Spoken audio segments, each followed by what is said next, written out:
Барыс Саченко у вёску да маці. Зноў я непрыкметна ціха адчыню цяжкія дубовыя весніцы. Зайду ў двор, пастукаю ў шыбу акна, скажу не вельмі гучна: «Мама, адчыні!» І моя родная, дарагая мама падхопіцца з пасцелі яшчэ сонная, падбяжыць да акна, спытае з трывогаю: «Хто?» І як толькі я абзавуся, спалохана радасна ускрыкне «Ой!», ускрыкне і кінецца босая у адной палатнянай кашулі.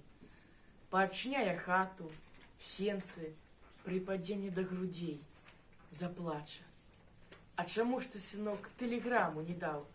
Я б машыну папрасіла, сустрэла». 20 гадоў, як паехаў са сваёй вёскі, і 20 гадоў вось гэтак, калі наведаўся дадому, сустракае мяне заўсёды маці. Багата чаго змянілася за гэтыя клопатныя добрыя гады і ў свеце, і ў краіне, і ў вёсцы, і ў жыцці маёй маці. Ды і сам я змяніўся.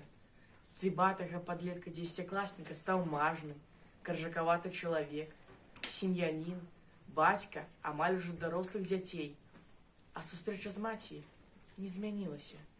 Яна ўсё такая трапяткая, адзіная, над чым я засяродзіў апошнім часам увагу. Дык гэта хіба тое, што маці ўжо не так імкліва адчыняе дзверы і бяжыць мне насустрач, як бегла раней. Нічога не паробіш. Старасць, кажуць, не радасць.